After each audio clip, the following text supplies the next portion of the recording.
साथीहरू सबजना सन्चै हुनुहुन्छ होला। म भने सन्चै छु। म भने अहिले साँझको 4:30 बजे साथीहरू म अहिले दाँत माझिरहेको छु। म जस्तो साँझ बिहानै दाँत माझ्ने को पर्नुहुन्छ कमेन्ट गर्नु होला। म जस्तै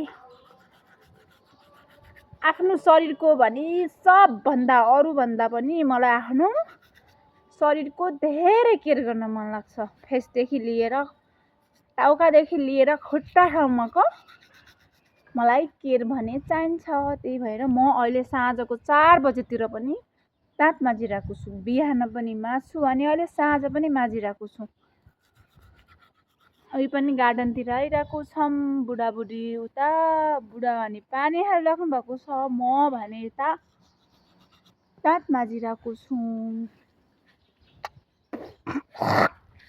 यता हाम्रो गार्डन अनि यो साइडमा छ बच्चाहरूको खेल्ने बनाएको छ।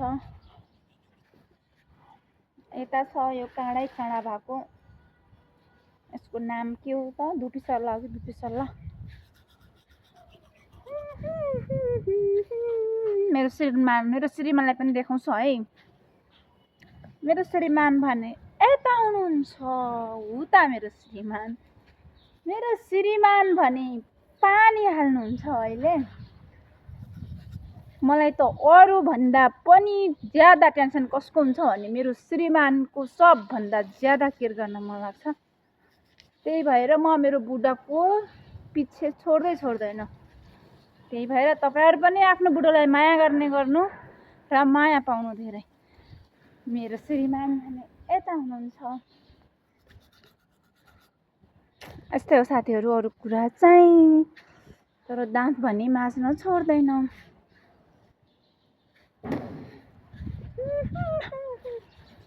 यता राखेर म फुल भिडियो बनाउँछु। कस्तो अँध्यारो देखिरहेको छ है। यस्तो साथीहरू जिन्दगीमा रमाउने हो, हाँस्ने हो, बाँच्ने हो, नाच्ने हो भन्ने जस्तै 2 दिनको जिन्दगी हो। जन्मेको दिन थाहा हुन्छ भने मर्ने दिन कसैलाई पनि थाहा हुँदैन। कुन दिन मरिने हो, कहाँ मरिने हो, कस्तो अवस्थामा मरिने हो भन्ने कसैलाई पनि थाहा हुँदैन। त्यसैले हामीहरूले रमाउन जरुरी छ। यो टाइममा रमाएन भने कहिले रमाउने। त्यही भएर मलाई त के लाग्छ भने बाँचुन्जेल हामीहरूले रमाउन सिक्नुपर्छ। जस्तो अप्ठ्यारो साह्रो गाह्रो जस्तो भए पनि रमाउन जरुरी छ। ठुलो घाउचोट पऱ्यो के भयो मनमै छ।